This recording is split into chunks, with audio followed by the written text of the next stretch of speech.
The curtains drew open, revealing a dimly lit stage. The air was thick with desperation. Lena, a young actress with a fierce determination in her eyes, stood center stage. She had one last chance to save her troupe. The play was on the verge of collapse, and with it, the dreams of every actor, musician, and crew member. Lena knew she had to act fast.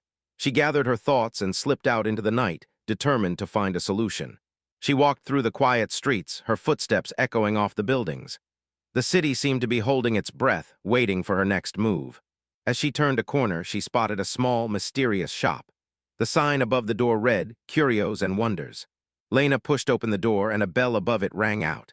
The shop was dimly lit, but she could make out rows of peculiar items on shelves. A figure emerged from the shadows. It was an old man with a kind face and piercing green eyes. He introduced himself as Zephyr, the proprietor of Curios and Wonders.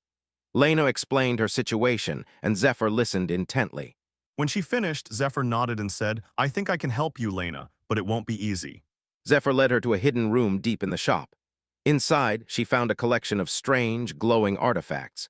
Zephyr explained that these artifacts held the power to captivate audiences, to make them believe in the magic of theater once more. But there was a catch. The artifacts came with a steep price, one that Lena wasn't sure she was willing to pay. Zephyr warned her that using the artifacts would change her, that she would never be able to go back to who she was before. Lena hesitated, unsure of what to do. But as she looked at the artifacts, she felt a surge of determination. She decided to take the risk, to use the artifacts to save her troupe.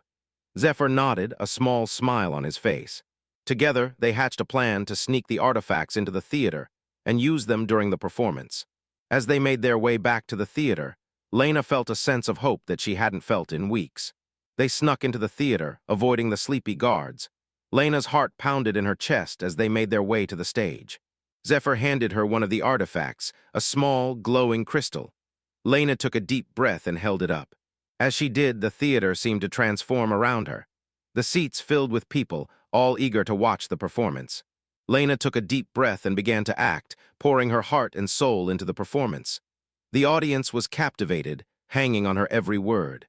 The play was a success, with the audience cheering and applauding wildly. Lena took a bow, a huge smile on her face. As the curtain fell, Lena felt a sense of pride and accomplishment. She had done it, she had saved her troupe. But as she turned to Zephyr, she saw a look of concern on his face. "What's wrong?" she asked. The artifacts came with a price, one that Lena was only now beginning to understand. Zephyr explained that the artifacts had changed her, that she was now bound to the theater in a way she never could have imagined. Lena was faced with a difficult decision: to continue using the artifacts and risk losing herself completely, or to give them up and risk losing her troupe. As she stood there, frozen in indecision, the curtains began to open once more. The show must go on, but at what cost? Lena took a deep breath and stepped back onto the stage. The curtains drew closed once more, and the audience erupted into applause. But as Lena took her final bow, she knew that her journey was far from over. The intermission mission had been a success, but the real challenge was only just beginning. Lena's journey had changed her, but it had also given her a newfound appreciation for the power of theater. As she looked out at the sea of faces, she knew that she would continue to use her talents to bring hope and joy to others. And so, the curtains drew closed on another performance,